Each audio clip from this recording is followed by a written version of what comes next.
Bonjour à tous et bienvenue à ce nouvel épisode d'Idées en évolution. Aujourd'hui, nous recevons Patrick Moreau, auteur, essayiste et professeur de littérature. Patrick Moreau, bonjour. Bonjour, Monsieur Labrec. Et bienvenue. Comme j'ai mentionné, Patrick Moreau, vous êtes auteur, essayiste, professeur de littérature. Vous avez été rédacteur en chef de la revue Argument.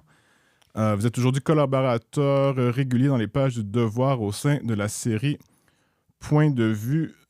Vous avez également publié Ces mots qui pensent à notre place chez Libère en 2017. Pourquoi nos enfants sortent-ils de l'école ignorant chez Boréal en 2008. Alain Grandbois est-il un écrivain québécois chez Fides en 2012.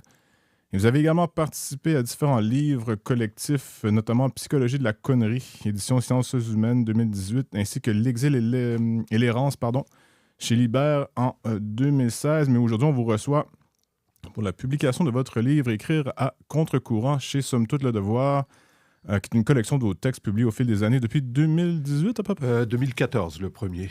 2014. Le plus ancien. Le plus ancien. Donc, 2014, textes ont été publiés, là, comme je l'ai mentionné, dans les pages du devoir. Premièrement, qu'est-ce qui vous a donné le goût des mots et du débat? Là, parce que c'est pas votre premier livre et c'est pas la première fois que vous prenez place dans l'espace public, vous prenez position dans l'espace public. Qu'est-ce qui vous a donné le goût des mots et du débat des idées? Alors le goût, oui, le goût du débat, c'est effectivement, j'aime débattre, j'aime discuter, j'aime argumenter, contre-argumenter. Bon, c'est un peu professionnel aussi, hein, c'est sûr que c'est ce qu'on enseigne à nos étudiants, même si c'est sur la littérature. C'est ce qu'on fait à travers l'art de la dissertation, etc. Mais c'est aussi un goût personnel, j'aime les débats d'idées. Et donc, c'est au départ ce qui m'a amené à écrire, souvent pour contredire, dans le fond, des points de vue qui étaient exprimés dans les pages du Devoir, parce que c'est le journal que je lisais quotidiennement ou presque. Et donc, souvent pour contre-argumenter au départ, d'où d'ailleurs le titre du livre, à contre-courant, ça fait référence à cette idée de contre-argumentation. Autrement dit, quand une idée exposée dans un article ou dans la page idée me semblait contestable, tout bêtement, quand une idée, je n'étais pas d'accord avec elle, l'envie de montrer qu'on pouvait voir les choses autrement, tout simplement. Or, c'est ça pour moi un débat, c'est une manière de montrer différentes positions possibles sur une même question. Je résume ici votre livre, basé sur ma lecture de celui-ci. Vous analysez, décortiquez et critiquez la censure contemporaine, les tendances moutonnières et l'inculture aux sources de la cancel culture ou la culture de l'annulation, les dérives de la langue non genrée, les effets néfastes de l'écran sur nos relations civiques et sur le discours public notamment. Comment décririez-vous votre propre livre dans ce cas-ci? Comment le décrire? Vous l'avez très bien fait, je trouve. Alors, c'est vrai que, j'ai dû sélectionner évidemment des textes pour les faire paraître sous forme de volume. Donc, c'est une collection qui a été créée par Somme toute et Le Devoir. Quand on m'a offert donc d'y publier des textes, il fallait les sélectionner, bien entendu. Il fallait leur donner un certain ordre. Alors, j'ai choisi comme des sections que vous avez résumées. Et ça résume un peu les débats qui nous ont opposés, je dirais, dans la société québécoise ces dernières années. La censure, pour moi, cette nouvelle censure, là, j'imagine qu'on en reparlera plus tard, ça a été vraiment un déclencheur d'idées, un déclencheur de pensée. Pour moi, un choc, disons-le comme ça. Et je ne suis pas le seul, bien entendu. Il y a bien des gens qui se sont demandé ce qu'il se passait dans la société et dans cette nouvelle culture qu'on va appeler le wokisme pour simplifier. Qu'est-ce qui se passait pour qu'on revienne à des demandes sensoriales assez brutalement? Il y a quoi? Il y a une dizaine ou une douzaine d'années que les faits se sont précisés autour de ces demandes de censure. Alors ça, oui, ça a été un élément déclencheur pour moi en termes de pensée et de réaction à ces phénomènes-là, de défendre donc la liberté d'expression. Alors c'est pour ça que la première section du livre, les deux premières en fait, sont consacrées à ces débats-là. La première, vraiment sur la censure elle-même. La deuxième parle davantage des effets de la censure sur la littérature. Autrement dit, la littérature, pour moi qui l'enseigne, ne peut être qu'un discours de liberté. Autrement dit, l'écrivain doit être libre de pouvoir s'exprimer. Or, on a aujourd'hui de plus en plus de pression qui s'exerce de toutes sortes de manières pour lui indiquer ce qu'il faudrait dire, ce qu'il faudrait taire, etc. Alors donc, c'est les deux premières sections. La troisième y est liée. La culture de l'annulation, c'est un peu également, bien entendu, une forme de censure. Donc ces trois-là sont vraiment, je dirais, épidermiques. Moi, C'est le ça, bras armé de la censure, on pourrait dire. oui, d'une certaine façon, ouais, le bras émeutier, je ne sais pas trop comment le définir. Euh, et je dois dire que cette défense, oui, elle est épidermique pour moi. Je crois que toute personne, et il est dur à comprendre d'ailleurs que tout le monde ne réagisse pas de la même manière, mais toute personne qui participe au débat d'idées devrait être attachée à cette liberté d'expression la plus importante possible, parce que c'est la seule chose qui nous permet d'exprimer nos points de vue, quels qu'ils soient.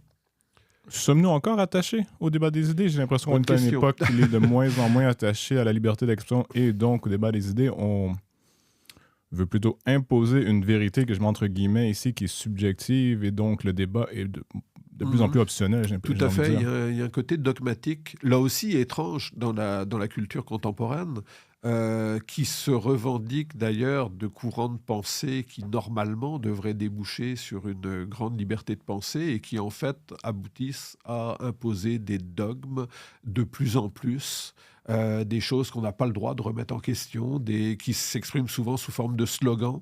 Alors c'est un peu ça, je crois, La qu'il pensée faut... slogan. Ouais, tout à fait, et c'est ça qu'il faut combattre, parce que évidemment une pensée sous forme de slogan n'est pas une pensée, c'est juste un mot d'ordre. Donc ça aussi, ça me stimule à écrire et à contredire ce genre de manière de faire. Est-ce que je donnerais des exemples? Bon, je ne sais pas, mais pensons par exemple au transgenrisme. Ça ne s'impose pas comme un débat, ça s'impose comme c'est la nouvelle vérité, si vous êtes contre, vous êtes transphobe, etc. Il y a évidemment matière à bien des discussions sur le sujet. Ma lecture de vos textes, j'en suis venu à la conclusion suivante. Là. Vous dépeignez notre époque, donc nous-mêmes, finalement, comme étant une société, une civilisation, là, je dirais jusqu'à dire, d'incultes, de déracinés, d'individus infantilisés et sentimentalisés, ou sentimentalistes, comme vous le voulez, n'ayant aucune profondeur historique. Pouvons-nous combattre les bêtises, et je dis ici le néo-progressisme, mais vous avez dit le wokisme, c'est à peu près la même chose. Ouais, on peut... Que vous critiquez sans remédier à cette situation, là, les mots MAX que je viens de mentionner, et surtout, j'imagine que la réponse est oui. Comment peut-on le faire? Comment le combattre? Comment résoudre les problèmes que j'ai mentionnés, qui sont finalement l'inculture, le manque de profondeur? J'aime bien dire en rajoutant de la complexité dans le débat, c'est-à-dire en montrant en fait la complexité des choses qu'aborde ce simplisme-là. Par exemple, que derrière le sentiment, derrière le fait d'être blessé par quelque chose, eh bien, il y a quand même matière à réflexion, bien entendu. Que derrière telle ou telle affirmation, il y a tout un historique qui permet de montrer que ça n'est pas forcément vrai, ou du moins de nuancer les choses. Donc, j'aime bien cette idée de réintroduire une certaine complexité dans le simplisme. Mes mots seraient peut-être moins durs que les vôtres, mais je pense qu'on est dans une époque qui simplifie terriblement certains débats et qui perd effectivement tout sens de la complexité. Alors oui, une forme d'infantilisme parce qu'on réagit de façon passionnelle, mais simpliste. Et donc, je crois que le rôle du débat, c'est de montrer justement que ce simplisme-là n'est pas la vérité incarnée, n'est pas la vérité avec un V majuscule, et que le réel est beaucoup plus complexe que ça. Sur tous les débats. Quand on parle, voyons comment on parle du racisme, comment on parle du féminisme, etc., de manière souvent extrêmement directe mais fausse. Je ne sais pas, un exemple parmi 100 000. Définir le Québec comme une société patriarcale, est-ce que ça a du sens en termes historiques? J'aurais tendance à dire non, et à le montrer. C'est-à-dire que si le Québec contemporain est patriarcal, à ce moment-là, toute l'histoire, toute la planète, toutes les cultures le sont, et donc, du coup, le terme ne sert absolument à rien.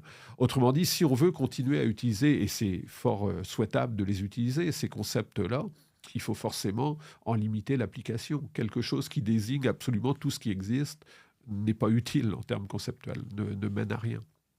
Et est-ce que cet ajout de rationalisme dans le débat convainc.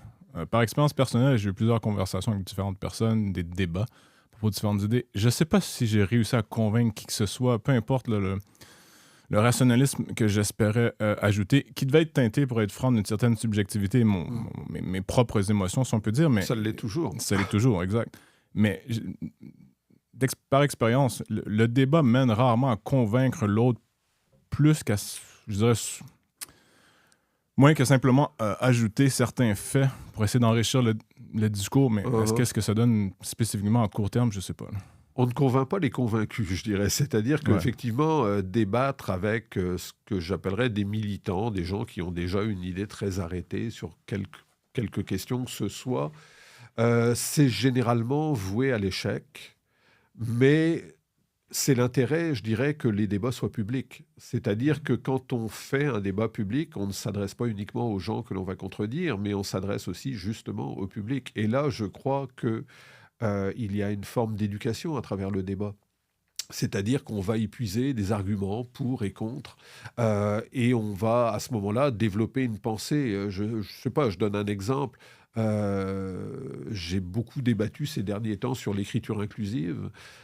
Si les gens se font simplement dire « Ah ben le français est sexiste et il faut le rendre moins sexiste », c'est ce que j'appelle une pensée par slogan, c'est-à-dire qu'on n'explique rien mais on affirme et on en tire des conséquences. Eh bien, ils vont être convaincus parce que la plupart des gens n'ont pas le temps, n'ont pas le loisir, n'ont pas nécessairement les connaissances pour réfléchir à ces questions-là, qui sont justement des questions assez complexes. Donc, je crois que le débat, c'est montrer à l'opinion publique qu'on peut avoir une position différente sans être pour autant un défenseur acharné du sexisme, du patriarcat, ou un masculiniste ou je ne sais quoi, mais simplement qu'on a des arguments tout à fait rationnels qui s'appuient sur la langue, qui s'appuient sur ce qu'est une langue, sur l'histoire de la langue, etc. Et donc montrer que la pensée par slogan, dans ce domaine-là comme dans d'autres, elle est tout simplement fausse.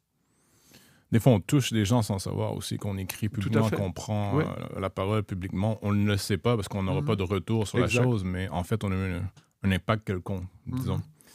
Est-ce que je me trompe ou est-ce qu'il y a un lien entre trois de vos livres, soit le premier, Pourquoi nos enfants sortent-ils de l'école ignorants, Ces mots qui pensent à notre place, et le dernier, Écrire à contre-courant? J'ai l'impression que les sujets sont similaires, mais il y a une progression aussi dans votre analyse. Un peu, je veux dire, je me suis posé la question a posteriori. Bon, ce qui va les réunir, c'est clair que c'est cet attachement, je vais me répéter, mais cet attachement à des formes de complexité qui passe par ce que j'appellerais la culture générale. Alors, je l'ai défendu dans le domaine de l'éducation, et ça passe aussi par la langue, bien entendu. Ce que l'école donc devrait faire et ne fait pas toujours bien. Autrement dit, enseigner l'histoire, enseigner la réflexion, enseigner l'argumentation, enseigner la langue, mais pas uniquement comme outil de communication, mais aussi comme outil justement de construction d'un discours rationnel. Donc ça demande beaucoup plus de souplesse, beaucoup plus de vocabulaire que simplement la communication. Ça, c'était pour le premier, à propos de l'éducation, mais je crois que tout était un peu là en germe, c'est-à-dire que le livre « Ces mots qui pensent à notre place », c'était un peu la même chose, s'opposer à cette pensée par slogan, comme on le disait tout à l'heure, c'est-à-dire montrer que certains mots à la mode, certains mots qu'on utilise beaucoup dans le discours médiatico-politique, cachaient en fait une idéologie, et donc dévoiler ces sous-entendus idéologiques dont on n'a pas forcément conscience quand on va dire il faut être ouvert, alors qu'on disait avant il faut être ouvert d'esprit. Qu'est-ce que ça indique comme différence? Qu'est-ce que ça suggère comme attitude morale, politique, sociale, etc. Donc c'est un peu ça que je voulais montrer, et là encore on renoue avec cette idée d'une certaine forme de complexité, justement, montrer que il n'y a rien de simple et que les mots seuls ne veulent pas dire grand-chose, mais que souvent ils sont révélateurs de toute une pensée qui, si elle était exprimée de manière directe, convaincrait probablement beaucoup moins les gens que ce que j'appelais des mots slogans, des mots qui arrivent comme des coups de poing et qui se veulent convaincants alors qu'en réalité ils ne disent pas la moitié de ce qu'ils disent. Vous dites dans l'un de vos textes, contrairement, et je cite ici, contrairement à un raisonnement, un sentiment ne se partage pas. Comment expliquer que nous laissions le sentimentalisme aujourd'hui triompher de la raison? Je généralise ici, là, mais on revient un peu à une des Ouais, questions précédentes. Il y a une forme de sentimentalisme là, qui s'est imposée dans le discours public qui revient tout un à peu fait. à la pensée slogan dans le sens où quelques mots suscitent une émotion et Uhum. après, toute réflexion logique et rationnelle prend le bord, comme on dit au Est Québec, évacué. est évacuée. Je prendrais l'exemple du mot nègre à Ottawa. Hmm. Quelqu'un va dire d'entendre ce mot-là en classe me blesse. Être blessé, c'est évidemment, on peut compatir, mais c'est un sentiment, ça n'est pas une réflexion justifiant un interdit. Bon, on est parti de ce sentiment d'une personne, puis de quelques-unes, pour juger socialement que ce mot-là ne devait plus être utilisé dans aucun cas, etc. Et sans réfléchir à l'impact qu'un tel interdit pouvait avoir, puisque en français, où il n'a pas du tout les mêmes connotations qu'en anglais, entre parenthèses, il y a une forme aussi de colonialisme linguistique, puisqu'on lui faisait dire en français ce qu'il dit en anglo-américain, alors que ce n'est pas du tout le même sens. En français, il a été abondamment utilisé, y compris dans des textes qui sont parmi les premiers textes antiracistes de la planète. Je pense entre autres à un pamphlet célèbre de Montesquieu. Et donc l'interdire, en fait, reviendrait à interdire une multitude de textes littéraires, y compris des monuments du discours antiraciste. Et donc là, si on commence à réfléchir à ça, on se dit non, la censure est absolument intolérable et on ne va pas se fonder uniquement sur le ressenti de quelques personnes et sur le fait qu'elles revendiquent une blessure intime pour interdire des textes. À mon sens, ça n'a pas justement de bon sens. Bon, la deuxième chose, c'est que on ne peut rien répondre à quelqu'un qui vous dit tel ou tel mot me blesse, me met mal à l'aise, etc. Qu'est-ce qu'on répond? Ben moi non, ou bien je compatis, mais il n'y a aucun contre-argument possible à un sentiment. Autrement dit, si quelqu'un dit bon je veux interdire tel mot pour telle ou telle raison, on peut combattre évidemment cette demande sensorielle et combattre aussi les raisons alléguées pour revendiquer cet interdit. Mais par contre, si quelqu'un vous dit moi je me sens mal à l'aise quand on prononce tel mot devant moi, il n'y a absolument rien à répondre. Il y a juste deux choix en Ça fait, clôt le débat soit aussi. dire on s'en moque et on continue à l'utiliser, soit dire ah ben excusez-moi, dans ce cas je vais arrêter de l'utiliser. Donc c'est forcément confrontant. Comme le sentiment est confrontant. Telle chose me choque, ah ben non, pas moi. Qu'est-ce qu'on fait à partir de là? Il n'y a plus rien à faire. On se tourne le dos et on part chacun de notre côté avec notre bagage de mots, d'interdits, de sentiments, justement, mais ça ne mène absolument, socialement, ça ne mène nulle part. La liste de mots interdits, si je peux dire, ne fait que croître, ou presque. Quoique je ressens un ressac, si on peut dire, ou Ouais. disons, une inversion de ce Mhm. phénomène ces temps-ci, là, je dirais même les derniers mois, peut-être la dernière année ou deux. Est-ce qu'on a réussi à inverser la tendance, comme j'ai dit, ou c'est peut-être simplement... Je ne suis pas sûr qu'on soit encore dans l'inversion. Je ne dirais pas que je dirais que je le souhaite d'une certaine manière. Mais en tout cas, on sent peut-être un fléchissement de ces tendances qui de toute façon, comment je dirais ça, aller vers des revendications de plus en plus absurdes. Est-ce qu'on va interdire réellement et sérieusement les mots hommes et femmes, par exemple? On s'entend que là, il ne s'agit plus de livres, mais il s'agit du langage complet qui va être complètement atrophié par ces demandes. Et ces demandes n'ont jamais de limite, bien entendu, parce que ce qui peut me choquer n'a aucune limite. Tout dépend du contexte, tout dépend de ma façon de voir les choses. Donc, je crois qu'elles s'autodétruisent d'une certaine manière, ces demandes-là. Et donc qu'elles n'ont pas d'avenir. Alors, savoir si on est déjà dans le ressac, je ne me prononcerai pas, mais en tout cas, je suis persuadé que ces tendances-là n'ont aucun avenir réel. Et aussi un paradoxe où on accepte ces demandes principalement, disons, générées par un certain sentimentalisme, comme j'ai dit, des fois par sensibilité, des fois par manque de courage, des fois par crainte de se faire lyncher sur la place publique. Mais plus on dit oui, plus on ouvre la porte justement à des demandes techniquement illimitées. Tout à fait. Est-ce qu'il y aurait un point, là, si on dit que cette idéologie s'autodétruit, s'épuise peut-être par elle-même, mais est-ce qu'il n'y aurait pas simplement une certaine fermeté idéologique ou du moins certaine fermeté morale que nos institutions, peut-être même nos hommes politiques, nos universités, nos grandes institutions d'éducation pourraient adopter pour peut-être freiner, voire arrêter et inverser? ce phénomène? On aimerait, mais On ça, aimerait, je hein. pense pas qu'on le verra. Mais il y a une forme, effectivement, de conformisme assez étrange. Je vais reprendre l'exemple du mot nègre. Au Québec, ça a suscité une levée de boucliers, contrairement au Canada anglais, où l'interdit était déjà une évidence pour la majorité des gens, en tout cas dans le milieu universitaire. Au Québec, ça a amené à une levée de boucliers, ça a amené à une prise de position unanime des partis à l'Assemblée nationale, etc. Donc, on pourrait se dire, ah, le Québec a résisté et s'est levé pour défendre la liberté d'expression et pour défendre, par le fait même d'ailleurs, la langue française, l'usage d'un mot, etc. Le problème, c'est qu'en fait, malgré cette levée de boucliers, l'interdit, il est bien présent. Alors moi, je peux vous dire que dans les cégeps, je connais plusieurs professeurs de littérature qui ont abandonné l'enseignement de certains textes parce que le mot nègre y est écrit en toutes lettres et qu'ils ne voulaient pas nécessairement parce qu'ils avaient peur d'une sanction. Normalement, il n'y a pas de possibilité au Québec de sanctionner un professeur qui aurait fait lire un tel livre. Et quand je parle de tel livre, c'est en l'occurrence des textes de Voltaire qui sont donc des textes canoniques dans C'est pas que Pierre l'enseignement. Vallière, hein. Voilà, c'est ça. C'est vraiment des textes tout à fait canoniques dans l'histoire de la littérature.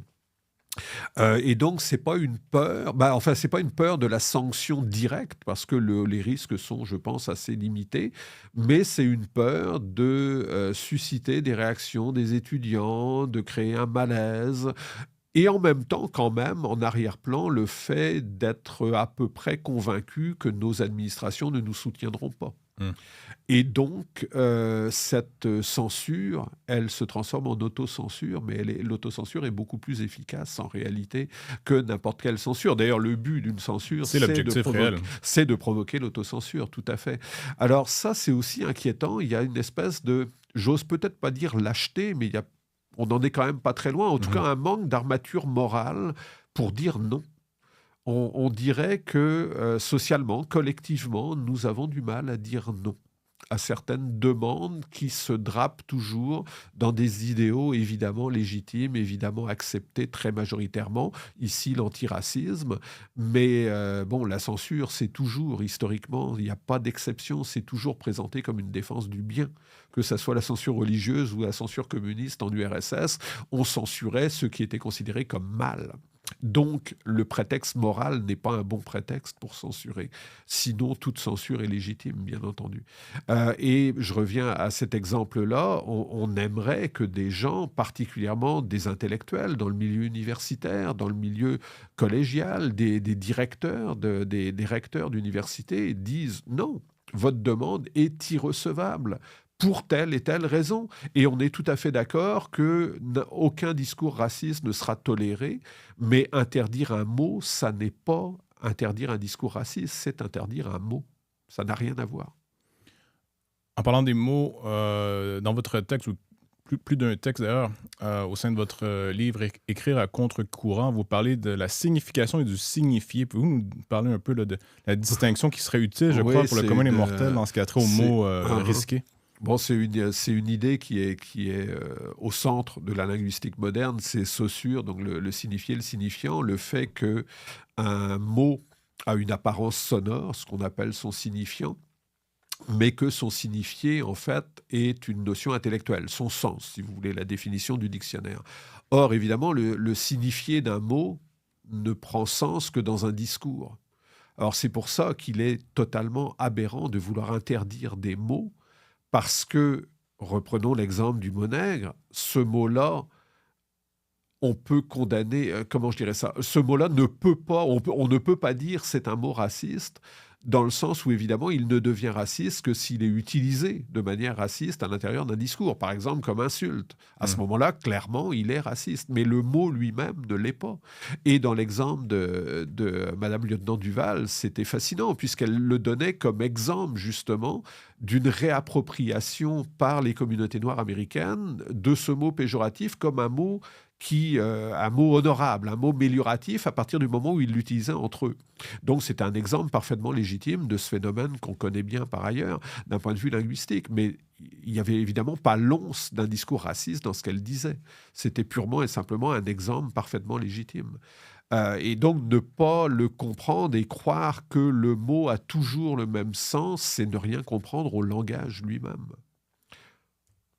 Je vous cite encore une fois, c'est toujours au nom du bien qu'on brûle des livres. Vous n'êtes peut-être pas le premier à avoir dit la chose, du moins Oui, quelque chose de similaire, probablement mais pas. ça vient d'un de vos textes.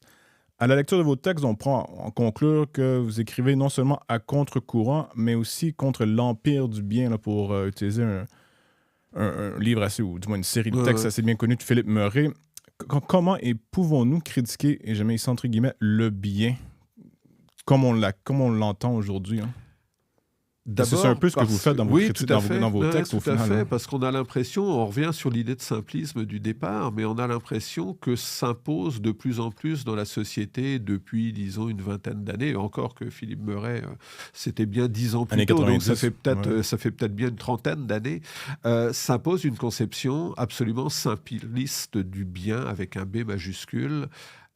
Autrement dit, le bien serait quelque chose qu'on est capable exactement de définir, on sait exactement ce que c'est, et à partir de là, il suffit donc de se mettre à son service pour être une bonne personne.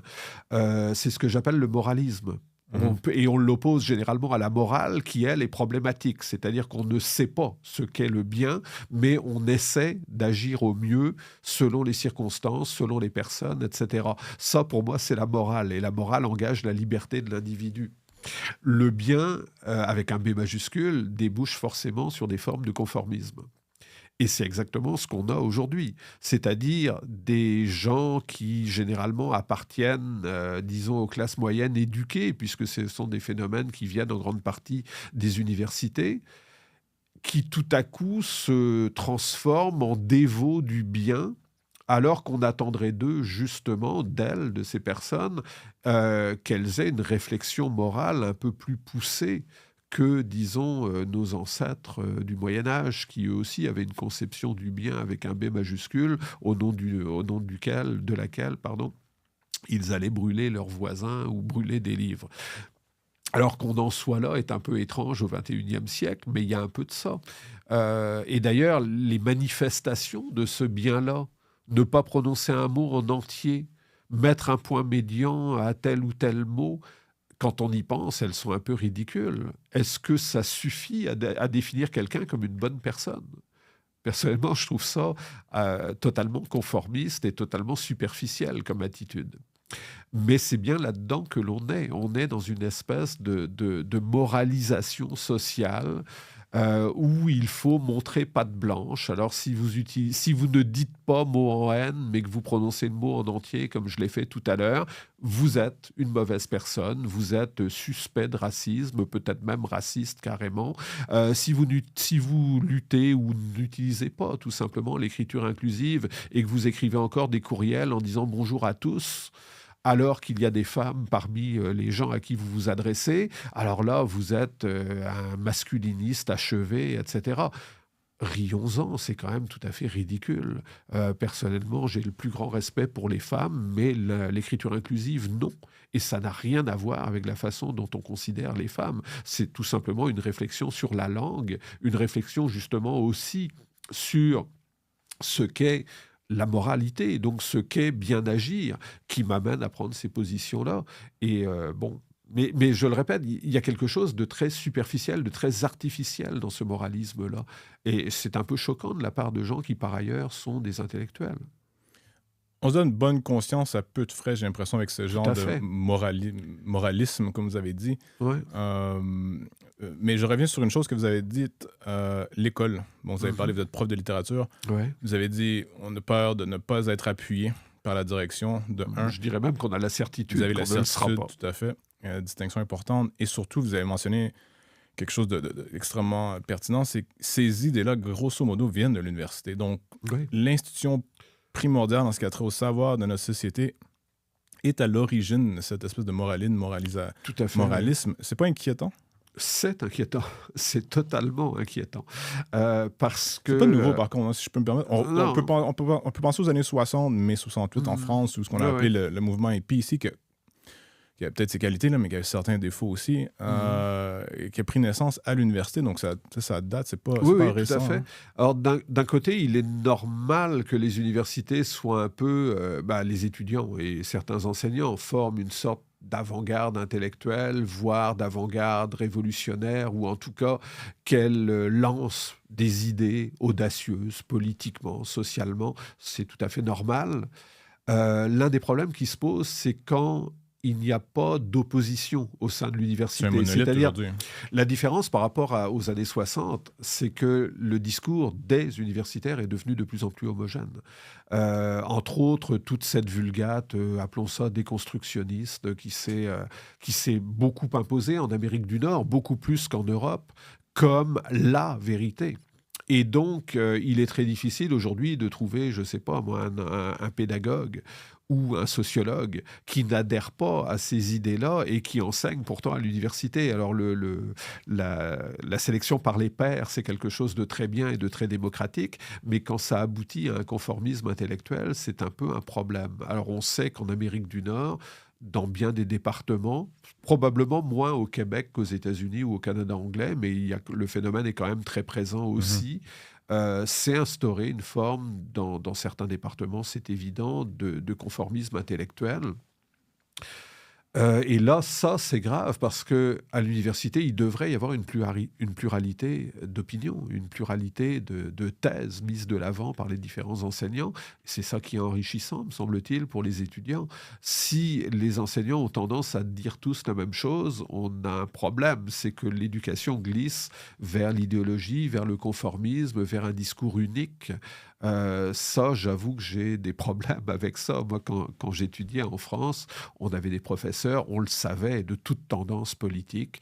Un tel était marxiste, c'était connu, bon, et ça ne l'empêchait pas de faire des cours. J'ai eu un professeur de tendance marxiste qui faisait des cours passionnants sur la littérature du XVIIe siècle.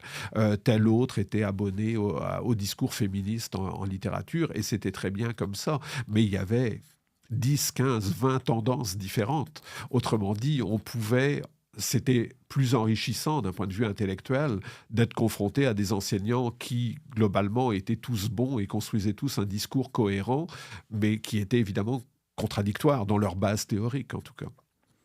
Là, il y a un problème si on n'a plus ça dans l'université actuelle, ou en tout cas, on l'a beaucoup moins qu'avant. Non, mais je crois que c'est à peu près disparu, pas entièrement, En grande mais partie. très largement, pour connaître certains profs universitaires qui m'ont confié que oui, je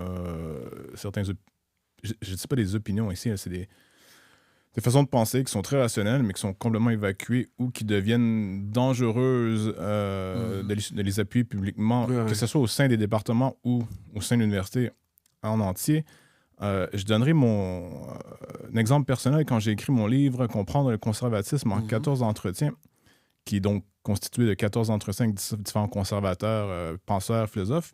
Et j'ai commencé ce livre par quête personnelle, justement parce que dans les départements de sciences politiques dans lesquels j'étudiais, c'était à peu près que le discours de gauche qui dominait. Il y avait à peu près rien d'autre. J'exagère à peine. Il y en avait des voix discordantes, on peut dire, mais très peu. Et je me suis rendu compte que mon éducation, maintenant, me menait à l'extérieur des murs de l'université. Est-ce que ça serait un conseil à donner à un étudiant ou une étudiante là, qui serait curieux d'en apprendre philosophiquement, au point de vue de la langue, au point de vue de la pensée, lui dire oui, va à l'école, bien sûr, va chercher tel ou tel diplôme, poursuit les intérêts qui t'intéressent, sauf que reste conscient que tu n'apprendras pas tous à l'université et qu'une bonne partie va se faire par toi-même à l'extérieur des murs de l'université. J'avoue que je préférerais, mais c'est très utopique, que l'université change rapidement. Exact. Alors, je pense qu'elle changera, mais lentement. Et qu'elle s'ouvre justement à un pluralisme intellectuel. Ce serait beaucoup plus enrichissant pour tout le monde. Mais dans l'état actuel des choses, je crois que oui, lire à l'extérieur. Oui. On a toutes sortes d'offres dans les essais, etc. Et donc, oui, ça permet bien entendu de trouver des pensées alternatives qui peuvent être extrêmement intéressantes et dont on ne parle pas forcément dans les cours. Et c'est dommage, effectivement. C'est un manque, je dirais. Oui, c'est comme sortir handicapé de l'université, j'exagère, mais intellectuellement parlant, il nous manque quelque chose, j'ai l'impression. Je vous cite ici encore une fois, nous vivons une époque désespérément crispée. Qu'entendez-vous parler et comment pouvons-nous ou devons-nous nous décrisper? Mélodramatique, je ne sais pas trop comment. Bon, c'est peut-être une question d'âge aussi. Je suis à un âge où on est moins peut-être sensible au drame, ou en tout cas où on part moins dans le discours passionnel. Mais j'ai l'impression, et c'est plus qu'une impression, je vais vous donner quelques exemples, qu'on embarque très rapidement aujourd'hui dans des discours absolument extrêmes. Donc quand je dis mélodramatique, c'est vraiment au sens artistique du terme, qu'on part dans l'hyperbole, dans l'exagération. Je sais pas, je donne un exemple. Euh, la mort, il y a quelques années, atroce, on s'en souvient, de George Floyd. 2020, 2020. Euh, aux États-Unis, rappelons-le. Ça a donné lieu à toutes sortes de manifestations très théâtrales où des milliers de manifestants mimaient la mort comme si elle leur était infligée à eux. C'est ça que j'appelle le mélodrame. Il est bien évident que c'était une bavure absolument épouvantable, mais il est bien évident aussi qu'on n'étranglait pas les Noirs à tous les coins de rue dans les villes américaines. Autrement dit, il y avait quelque chose d'un peu surréaliste à mettre de l'avant l'idée que c'était l'avenir de toute personne afro-américaine. C'était un peu ça qu'on mimait dans les manifestations. Alors c'est ça que j'appelle le mélodrame. On va prendre sur soi le drame arrivé à quelqu'un d'autre. Alors, on l'a vu récemment en France avec l'affaire Pellico, des manifestations où des jeunes femmes se endossent l'identité de la femme violée.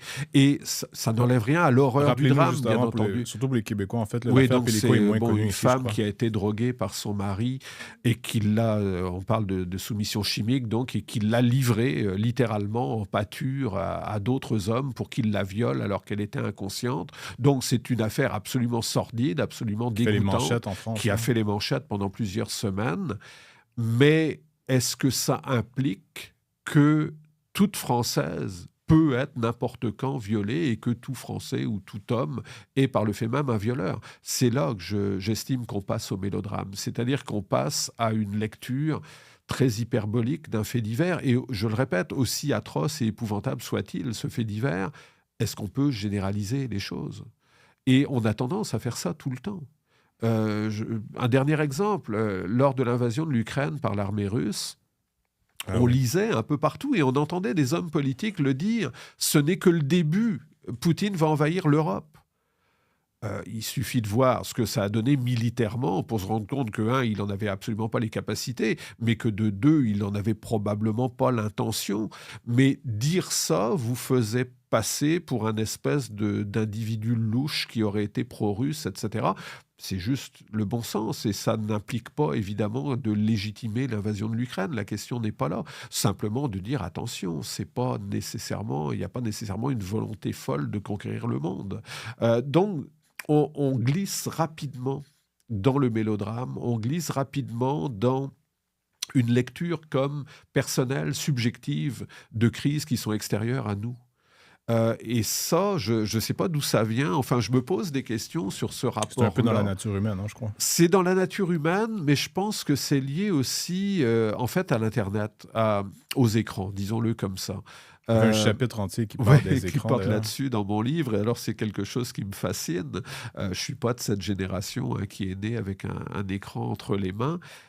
J'ai l'impression que chez beaucoup de gens, l'écran se substitue au monde.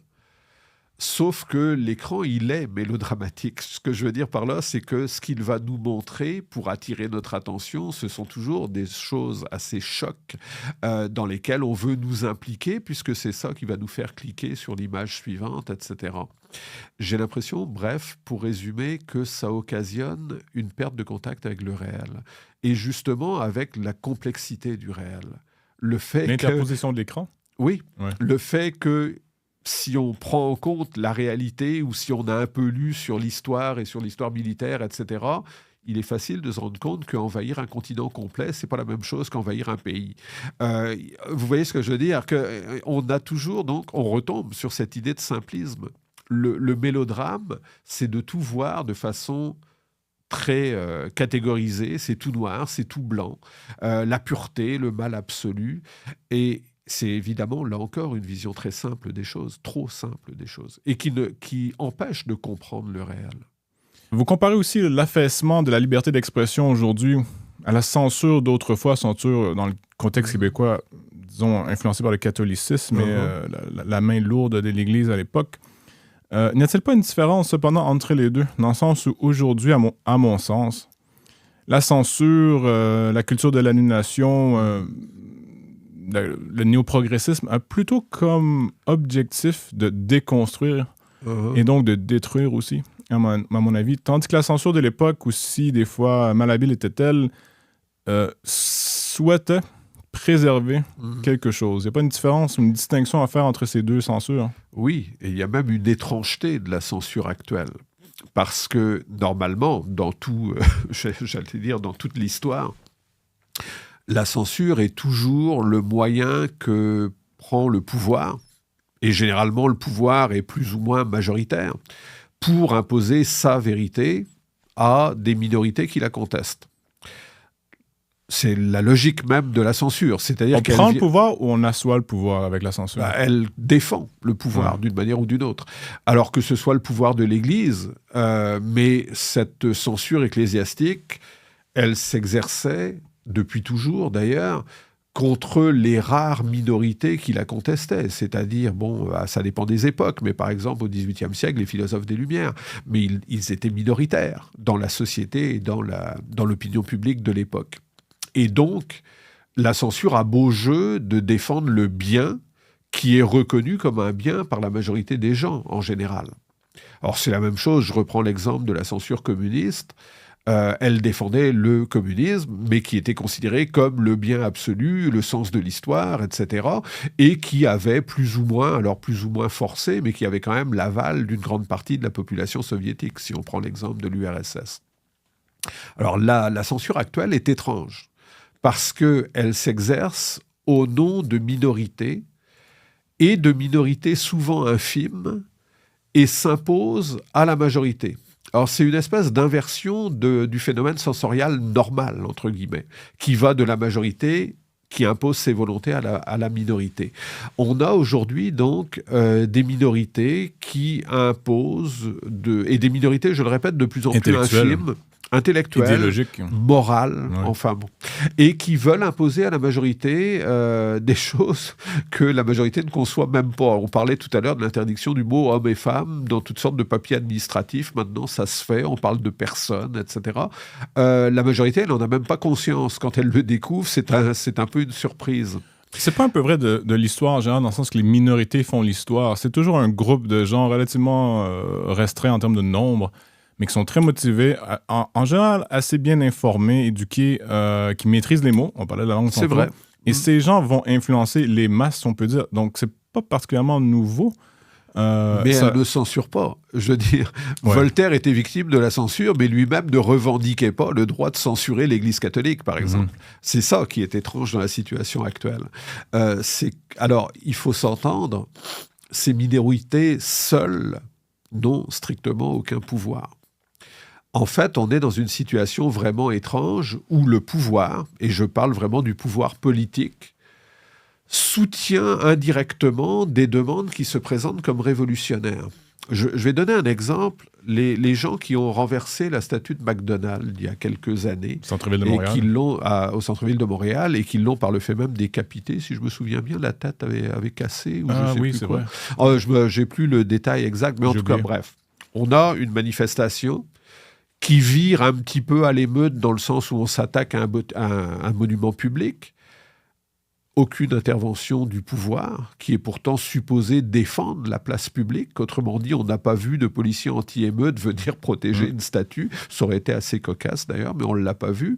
Mais pire que ça, la mairie de Montréal a quasiment immédiatement donné raison aux manifestants en validant leur cause et en disant, on va la retirer, on va faire une commission. La commission a évidemment décidé qu'il fallait retirer McDonald's.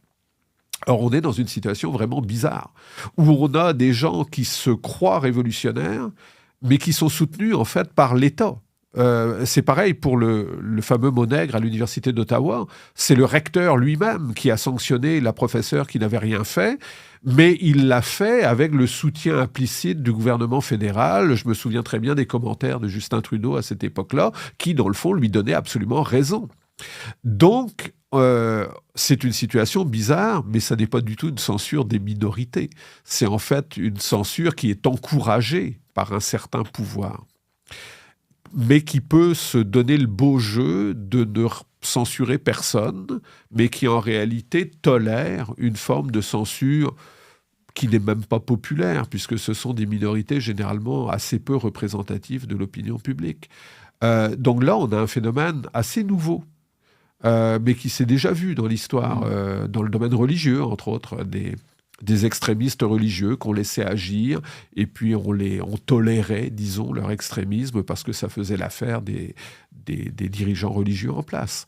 C'est un peu à ça qu'on assiste aujourd'hui. Oui, et c'est plus dangereux. C'est plus dangereux parce que si on s'y oppose, indirectement, on s'oppose au pouvoir. Oui, c'est ça.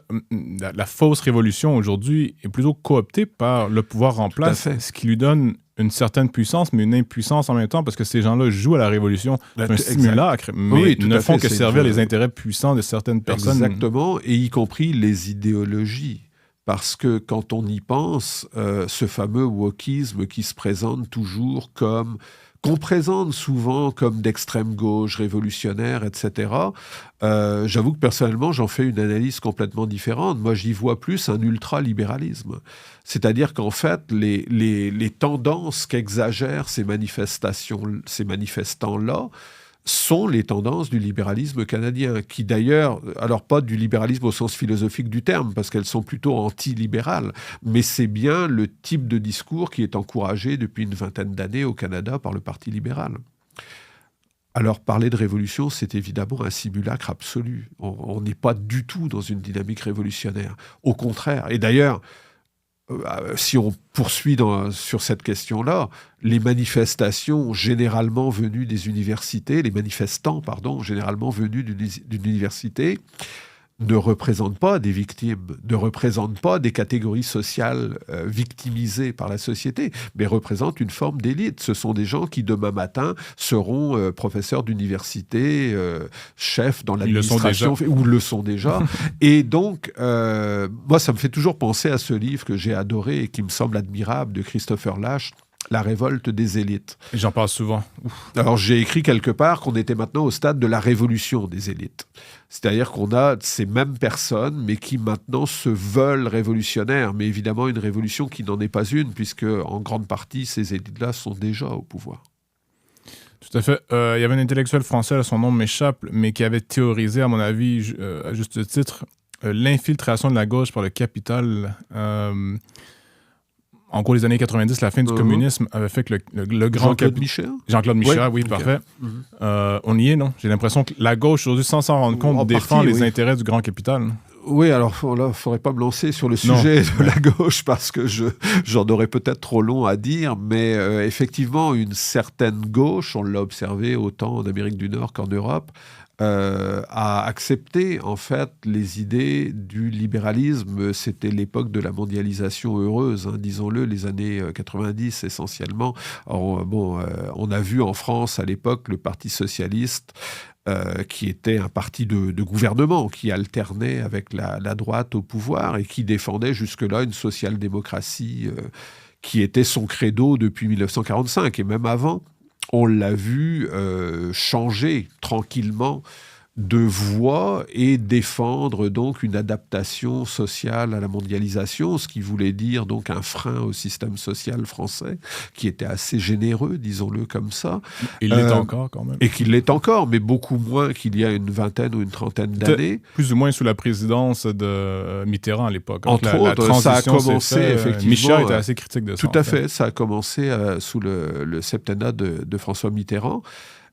Et donc, on a vu cette gauche-là remplacer les demandes d'égalité sociale, donc disons les revendications social-démocrates, par de nouvelles revendications liées à l'antiracisme, au féminisme, à l'homosexualité, à l'immigration, etc. Alors, c'est le même phénomène qu'on a vu chez les démocrates aux États-Unis. Le nom de cet essayiste m'échappe, mais c'est un autre essayiste qui m'a bien marqué sur la situation américaine. Le titre français de son livre, c'est pourquoi les riches votent-ils à gauche. Et il en avait écrit un avant dont le titre français était pourquoi les pauvres votent-ils à droite. Alors c'est le titre français, en anglais le titre est complètement différent.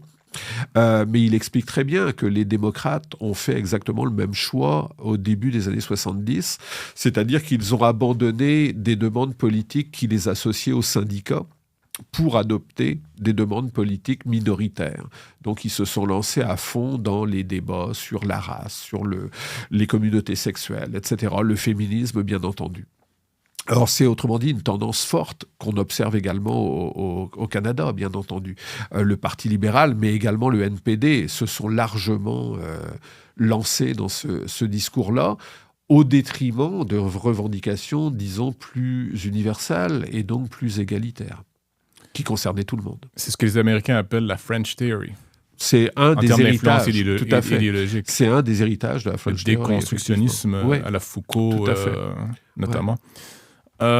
Vous parlez de société thérapeutique, je cite ici thérapeutique. Je crois que c'est pas un concept qui est maîtrisé ou je sais pas, une façon de penser que les gens ont d'eux-mêmes, la société dans laquelle ils vivent. Mais pouvez-vous nous dire un peu ce qu'est la société thérapeutique? Je trouve que c'est un concept intéressant. Si je me trompe pas, je l'évoquais dans un texte sur justement la censure en littérature ou je crois que c'est dans ce texte-là où un groupe de prévention du suicide voulait enseigner aux auteurs ou aux producteurs de films, etc., ou de séries télévisées, comment parler du suicide pour ne pas nuire à la lutte contre le suicide. Alors c'est exactement ça que j'appelle la société thérapeutique. C'est une approche donc thérapeutique des problèmes sociaux. Autrement dit, on est de plus en plus convaincus, je dirais collectivement, que tous les problèmes peuvent être réglés par la bonne intervention de spécialistes. Regardez, dès qu'il y a un problème dans une école, un problème de violence, mettons, ou peu importe, on envoie des psychologues, on envoie des assistants sociaux, etc. J'en ris, mais bon, il y a évidemment quelque chose de tout à fait légitime là-dedans. De prendre soin, en particulier des enfants et des adolescents, c'est tout à fait normal. Mais en même temps, il y a peut-être quelque chose d'un petit peu illusoire à croire que tout le mal-être que l'on peut ressentir dans une société a forcément une solution dans l'obtention de soins. Alors c'est d'autant plus d'ailleurs amusant qu'en parallèle, on n'est plus trop capable de soigner les gens qui ont des maladies réelles et qui font la file dans les salles d'attente des hôpitaux. Et par ailleurs, donc, on est persuadé que tous les maux sociaux vont pouvoir être guéris par l'intervention de thérapeutes, de psychologues, etc. Je crois que c'est une illusion pour des tas de raisons, mais d'une part parce qu'on ne va jamais explorer les causes du mal-être. Cette attitude thérapeutique, on veut les prévenir à tout coup. On veut les prévenir ou on veut donner des trucs pour passer outre, des méthodes, des techniques, mais on ne va jamais chercher l'origine du mal-être en question. Et donc, on ne le guérit pas. On met un plaster dessus, ce qui n'est pas du tout la même chose. Alors, c'est un peu ça, cette idée de thérapeute, c'est l'idée que l'on peut tout guérir, et que tous les maux sociaux seraient, dans le fond, des formes de maladie. Alors, dans les deux cas, je crois que c'est faux. Il y a des choses qui ne fonctionnent pas dans la société, ça occasionne des malheurs, ça occasionne du mal-être. Et si on ne change pas les choses qui vont mal, eh bien, ce mal-être perdure et on pourra toujours inviter tous les thérapeutes qu'on veut à parler aux gens qui sont atteints par ce mal-là. Ça ne changera rien. Ou peu de choses, en tout cas. Oui, tout à fait. On tente de médicaliser l'existence humaine aussi de cette façon. J'ai l'impression, oui. Mais ça vient à notre requête, j'ai envie de dire. Je connais beaucoup de gens là, qui sont pour l'intervention de ce que j'appelle les technocrates, mais des spécialistes dans certains secteurs de façon presque...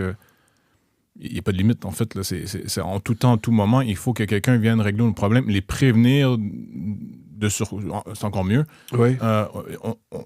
Individuellement, mais collectivement, on ne veut plus vivre la moindre parcelle de douleur et donc tout doit être ouaté, tout doit être préparé à l'avance pour nous. J'allais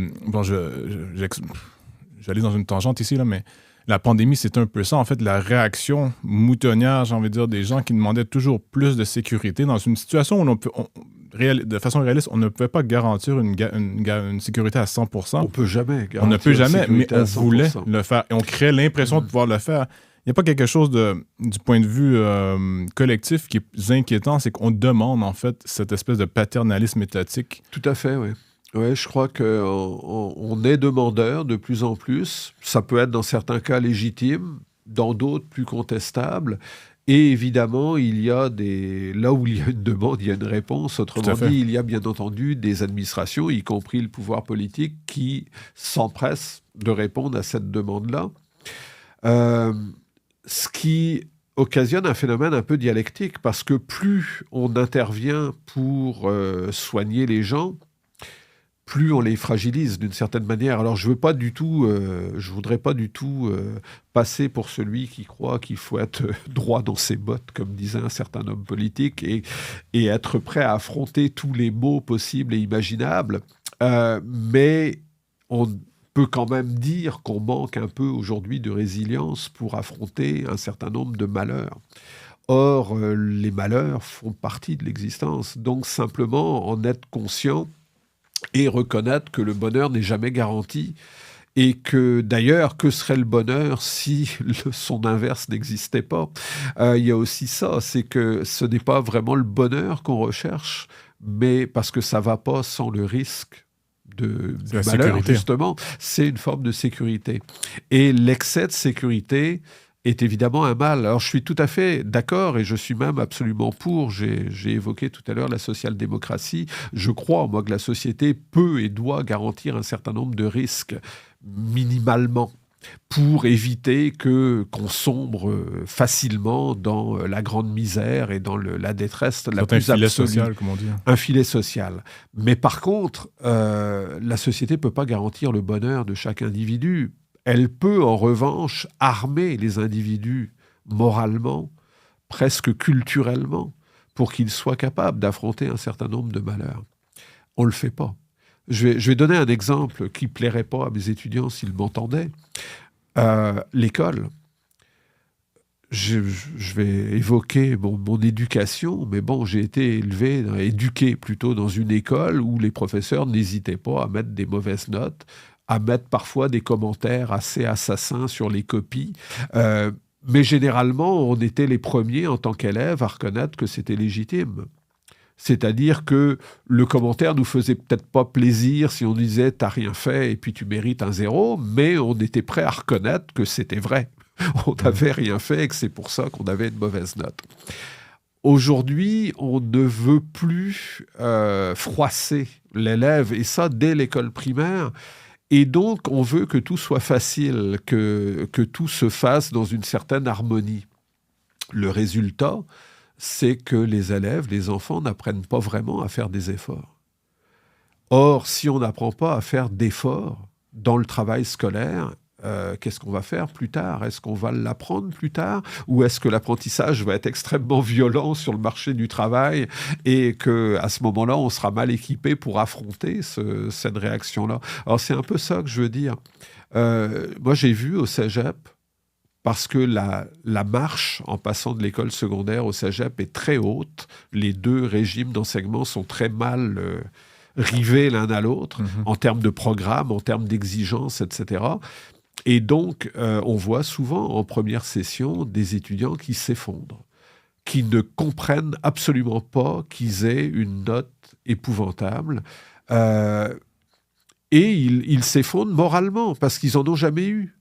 Et donc, ils ne sont pas équipés pour affronter ne serait-ce qu'une mauvaise note. Alors, on a beau les consoler en leur disant « mais ça n'engage pas ni ta session, ni la réussite du cours, mais ça te donne un signal que tu étais mal préparé pour ce premier examen. » Mais est-ce que c'est normal à 17 ou 18 ans que des jeunes ne soient pas équipés moralement pour l'échec? Les échecs, c'est pas mauvais dans la vie, à mon avis. Il me semble que vivre des échecs, c'est un apprentissage tout à fait normal de l'existence humaine. Je dirais même souhaitable. Et des échecs à l'école, soyons clairs, ce sont les moins graves. Ce que je veux dire par là, c'est que ça n'engage pas la vie entière, ça n'engage même pas une année scolaire. Ça apprend simplement qu'on s'était mal préparé et si on réagit correctement, on se prépare mieux la fois suivante.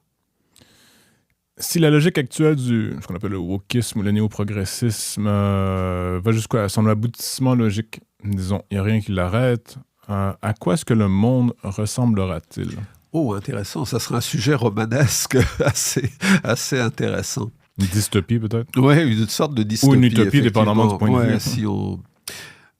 Un monde beige, moi c'est un peu la crainte que je vois se profiler, c'est que dans le fond, ce qui est au cœur de ce mouvement-là, c'est toujours un peu la même chose, il ne faut blesser personne. Le problème étant que tout est susceptible de blesser quelqu'un quelque part. Je sais pas, moi, bientôt, le mot grand va être banni parce qu'il y a des gens de petite taille. Et donc, si on parle de grandes personnes, mettons, ça serait vexant pour ces personnes-là. Alors, soyons raisonnables. Je le répète, tout peut blesser quelqu'un à un moment ou à un autre. Et au lieu d'apprendre justement cette résilience, attention, ça n'est qu'un mot, vous n'avez pas à en faire une maladie. Apprenez à vivre avec, tout simplement, et à comprendre que tel ou tel mot n'est pas nécessairement une insulte personnelle qu'on vous fait. Ça serait un apprentissage moral tout à fait bienvenu. Mais si on apprend aux gens à devenir de plus en plus paranoïaques, c'est-à-dire, parce que c'est un peu ça, on leur apprend à être de plus en plus susceptibles aux réactions d'autrui. L'idée même de micro-agression, c'est ça. C'est une espèce de susceptibilité à fleur de peau qui fait qu'on va tout percevoir comme une agression à notre endroit. Donc si on continue dans cette voie-là, qu'est-ce qui nous attend sinon le silence, d'une certaine manière? On n'osera plus parler, on n'osera plus que tenir des discours les plus aseptisés possibles, c'est-à-dire les plus conformistes, les moins intéressants, un monde beige. C'est exactement ce que je verrais se profiler. Alors, je ne pense pas qu'on en vienne là. Et d'ailleurs, au contraire, cette aseptisation du discours provoque exactement l'inverse. C'est-à-dire un discours provocateur qui, lui, va reprendre les mots du racisme, les mots antiféministes, etc., et qui est un discours de réaction, mais qui n'est évidemment pas plus souhaitable que le discours aseptisé du wokisme, disons-le comme ça. Et est-ce qu'on pourrait devenir étranger à notre époque? Vous écrivez à contre-courant ici, là. Mais il n'y a pas eu de danger, des fois, de devenir étranger à son époque, dans le sens où on la rejette tellement. Justement, c'est une forme de réactionnisme, là, comme vous avez mentionné, qui fait que finalement, on s'en évince soi-même et on devient étranger à l'époque dans laquelle on vit. Ah, une sorte d'exil? Une sorte d'exil mental, oui. Oui, ça peut... je pense qu'on le voit. Enfin, moi, je le vois. Je le vis pas personnellement, mais j'ai l'impression de voir certaines personnes, oui, je pense à l'université, qui se disent, bon, si on ne peut plus y défendre telle ou telle idée, eh bien, donnons l'apparence du conformisme et puis gardons pour l'entre-soi, entre amis, etc., le discours auquel on croit vraiment. Alors oui... Ça se voit beaucoup, là. Oui, puis ça a toujours existé. Alors ouais, c'est étrange, entre parenthèses, parce qu'on est loin de vivre sous une dictature, on s'entend. Et pourtant, c'est le genre de réaction que l'on vit sous les dictatures. Cet exil intérieur, on en a parlé à propos de l'URSS, on en a parlé à propos de l'Allemagne nazie. Ces gens qui ne toléraient pas le racisme, mais qui n'avaient pas non plus le courage d'être des opposants et qui donc se retiraient dans leur fort intérieur. Alors qu'une société qui est fondamentalement une société démocratique amène à réagir de la même façon, là aussi, c'est une autre étrangeté. Je dois dire que je suis très surpris, personnellement, par le présent. Je me rends compte que j'utilise souvent le terme « étrange », mais c'est exactement ça. On vit une situation politique, historique, un peu étrange. En conclusion, l'a mentionné, vous êtes professeur de littérature. Il me semblait pertinent de vous poser la question, quels seraient les quelques textes, les œuvres qui doivent absolument être lus dans une vie? Ça peut être 3 ou 4, ça peut être 5 ou 6, mais comment dire, par où commencer? C'est un mandat difficile. J'avoue que j'aurais même pas de titre. Je dirais, moi j'encourage mes étudiants de lettres. parce que ce ne sont pas forcément des œuvres faciles, mais à lire les œuvres anciennes. Parce que les étudiants qui s'engagent en littérature sont souvent avant tout des lecteurs d'œuvres contemporaines. Et ils peuvent être de grands lecteurs, mais sont rarement attirés par les œuvres plus anciennes. Alors moi, j'avoue que ça vient un peu de ma formation, mais quand j'étudiais en littérature, on n'étudiait pas de textes contemporains. On étudiait essentiellement des textes relativement anciens. Alors quand je dis relativement, on étudiait quand même la littérature du XXe siècle, mais on avait des cours obligatoires, littérature médiévale de la Renaissance, du XVIIe, etc. Donc on avait beaucoup de lectures anciennes. Et on apprend à lire ça, et ça apporte beaucoup. Moi, je dois dire que je suis plus un lecteur et plus on vieillit, je crois que c'est un phénomène assez naturel, plus on se reporte vers des textes anciens, des classiques. Parce qu'on se rend compte tout simplement que les relire est souvent beaucoup plus enrichissant que de lire des textes contemporains. Donc je ne sais pas si je dois lancer des œuvres Shakespeare, le Don Quichotte. Moi, j'aime beaucoup les humanistes du XVIe siècle qui sont plus beaucoup lus, je pense. Ce ne sont vraiment pas des textes à la mode, mais Erasme, par exemple, qui me semble d'ailleurs très proche de notre époque, parce que lui aussi, il a vécu une polarisation entre protestants et catholiques, et il s'est retrouvé un peu coincé entre les deux, puisqu'il était un féroce critique de l'Église catholique, mais en même temps, il l'était fondamentalement catholique, et il l'est resté jusqu'à la fin de sa vie. Donc il s'est comme retrouvé coincé entre Luther et le pape, en quelque sorte. Mais c'est en même temps quelqu'un qui est très critique, mais qui n'est pas du tout révolutionnaire. Il veut juste une évolution humaniste, justement, des choses. Bon, il y en a des tas d'autres. Moi, j'aime beaucoup, je ne sais pas, Victor Hugo. Je pourrais vous énumérer des textes jusqu'à demain matin. Mais oui, ces grandes œuvres dont on sait, parce qu'elles ont traversé l'épreuve des siècles, qu'elles sont des grandes œuvres. Alors, ça ne veut pas dire qu'il ne faut pas lire de contemporains, bien entendu. Mais disons qu'il y a dans les textes anciens une ressource de sagesse. Je ne sais pas, un exemple parmi des dizaines d'autres, Tocqueville, sa réflexion sur l'Amérique est extrêmement contemporaine. On peut y puiser toutes sortes d'idées pour comprendre la société démocratique dans laquelle on vit.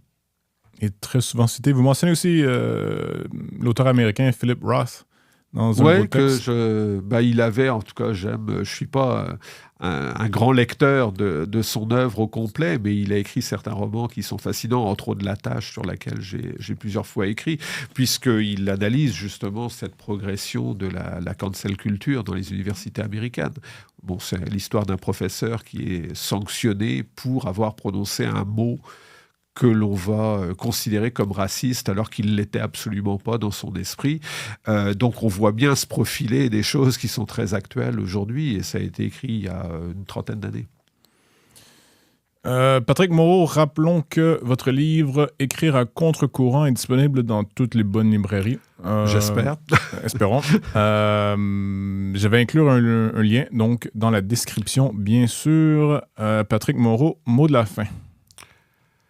Mot de la fin, je dirais que si je devais inviter les gens à quelque chose, ça serait à prendre le risque de penser par eux-mêmes, c'est-à-dire à ne pas se fier à cette espèce de discours d'ambiance là qu'on entend dans les médias un peu partout, mais à accepter de prendre ce risque de penser par soi-même et de nourrir cette pensée, c'est-à-dire de refuser tout simplisme, de refuser toute pensée prédigérée là, qu'on nous lance à travers toutes sortes de slogans, mais d'aller voir qu'est-ce que ça veut dire, d'où ça vient.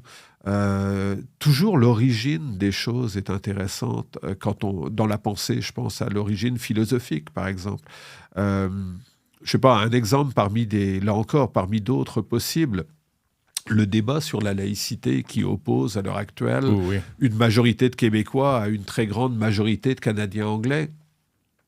On peut y voir, alors on le présente souvent comme un démocratisme plus affirmé du Canada anglais qui serait plus respectueux de l'individualisme, etc., de l'individu, et un côté plus répressif et régressif, disons-le comme ça, de la société québécoise.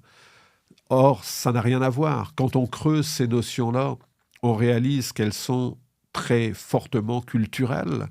La notion, qui n'est pas d'ailleurs de laïcité, le mot laïcité n'existe pas en anglais, mais la notion de tolérance que pratique le Canada anglais s'enracine dans les philosophes de la tolérance du XVIIe siècle, en l'occurrence John Locke. Et la tolérance britannique, c'est une tolérance de communauté religieuse. Autrement dit, à une époque où on va accepter, l'Église officielle anglicane va accepter de tolérer les diverses sectes protestantes et donc de leur laisser une totale liberté de culte. Elle va à la même époque, en revanche, persécuter les catholiques parce qu'ils apparaissent comme les ennemis de l'Angleterre. Or, il y en a quand même pas mal des Anglais catholiques à cette époque-là. Environ 10% de la population a gardé le catholicisme. Et elle va persécuter encore plus fortement les athées, qui, eux, sont ultra minoritaires. Donc, c'est une tolérance qui est quand même assez limitée. Mais le Canada anglais est resté, et tous les pays anglophones, et c'est tout à fait normal, c'est devenu leur credo de la tolérance. Et donc, ils n'ont aucun mal à accepter l'islam, le bouddhisme, le sikhisme et tout ce que vous voulez, de même qu'ils ont accepté les sectes protestantes à une époque donnée. Or, la laïcité, elle, c'est une idée beaucoup plus récente, qui est en fait l'héritage des Lumières. Donc, ça apparaît au siècle suivant. Et les données de la laïcité ne sont pas du tout les mêmes. Les données de la laïcité, c'est de permettre la liberté de conscience. C'est-à-dire de permettre à tout individu de grandir dans une société où on ne lui impose pas des dogmes religieux. Mais si on y pense, ça implique une mise en question des communautés religieuses elles-mêmes, puisqu'il faut à ce moment-là protéger les enfants de ces communautés-là pour leur garantir une liberté plus tard comme adultes. Donc, ce n'est pas philosophiquement la même chose. Après, on peut se demander laquelle des deux est la plus démocratique. C'est plus contraignant, en tout cas. C'est plus contraignant, tout à fait. Mais laquelle est la plus démocratique ? On peut poser la question. Évidemment, par tradition philosophique, j'estime que c'est la laïcité. Patrick Moreau, merci beaucoup. Merci à vous.